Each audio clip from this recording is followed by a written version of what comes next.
பிடிக்கவே இல்லை. அவர் வீட்டுக்கு வர்றாரு, டீ கூட இருக்கு, டீ அப்படின்னு நீங்க டீ போடுறது போடாம போவீங்க, பாத்துருக்கீங்களா?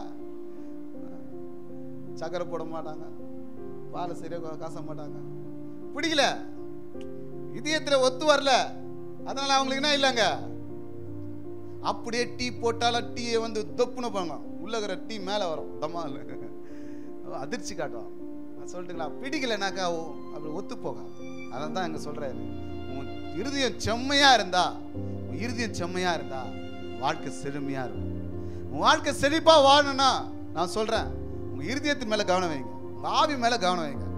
ஆவி யாரையும் என்ன பண்ணக்கூடாது, நல்லா இருக்கக்கூடாது, இப்படி ஆயிடணும் அப்படிலாம் சொல்லக்கூடாது. என் ஆவி எப்பவுமே சந்தோஷமா இருக்கணும், மற்றவங்கள வாழ்த்தணும், மற்றவங்க நல்லா இருக்கணும்னு நினைக்கணும். சொல்லுங்க, மற்றவங்க நல்லா இருக்கணும்னு நினைக்கணும். சொல்லுங்க, சொல்லுங்க, நீங்க நல்லா இருக்கணும். சொல்லுங்க, நீங்க நல்லா இருக்கணும்.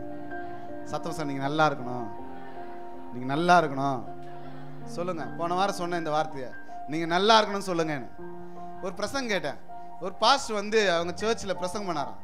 வந்தோடனே சொல்லுவாராம், எப்பவுமே நீங்க நல்லா இருக்கணும்னு சொல்லுங்க, பக்கத்தில் பார்த்துன்னு நீங்க நல்லா இருக்கணும்னு. அந்த சர்ச்சில் அந்த வாரம் ஒரு ஃபேமிலியா வந்து உட்காந்துருந்துக்கிறாங்க. அந்த ஃபேமிலி மொத்தம் 4 சர்வீஸ் ஆகி இருக்கு. 4 சர்வீஸ்ல கண்டினியூஸா உட்காந்துருக்குறாங்களாம். முதல்ல ஆராதனை முடிச்சு, 2வது ஆராதனை, 3வது, 4வது ஆராதனை. இவருக்கு ஒரு டவுட்டு, உண்மையாவே இவங்க வந்தாங்களா இல்லை நமக்கு ஏதாவது யார் இவங்க அப்படின்னு ஒரு டவுட்லயே இருந்தாங்களாம்.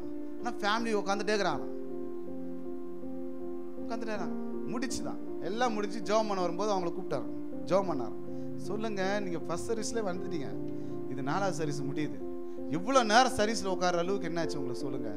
இவருக்கு எப்பயுமே யாரா இருந்தாலும் கொஞ்சம் அளவுக்கு மீறி ஊன்னு கத்துனா எனக்கு கொஞ்சம் டவுட்டா இருக்கும். அவ்வளோ அது பேசிட்டேன் நான் அப்படின்ற மாதிரி கேட்டுக்கிறேன். என்ன ஆச்சு உங்களுக்கு, என்ன பிரச்சனை? அவர் சொன்னாராம், ஒரு 3 மாசத்துக்கு முன்னாடி இருந்துச்சு வச்சுக்கு யதார்த்தமாக வந்தோம்.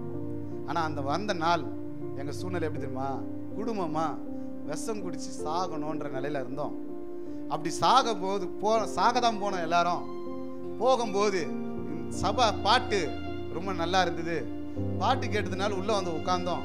உள்ள உட்கார்ந்தோன்னுமே பக்கத்தில் இருக்கிறவங்களாம் பார்த்து நீங்கள் நல்லா இருக்கணும்னு சொன்னாங்க. அந்த ஒரு வார்த்தை இன்னமும் எங்களுக்கு ஒரு மாதிரி ஆயிடுச்சுங்க. அப்போ நான் நல்லா இருக்கணும், நான் சாகக்கூடாது அப்படின்னு ஒரு எண்ணம் வந்தது.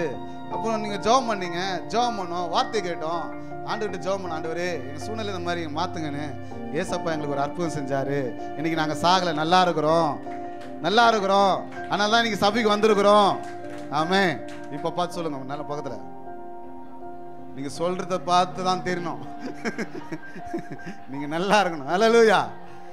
உங்க இதயம், உங்க இருதயம் பாருங்க, அந்த மக்களுடைய இருதயம், அந்த பாஸ்டருடைய இருதயம், நீ நல்லா இரு, நீ நல்லா இருக்கணும் அப்படின்னு அந்த ஒரு வார்த்தை ஒரு குடும்பத்தை என்ன பண்ணுச்சு, வாழ வச்சு.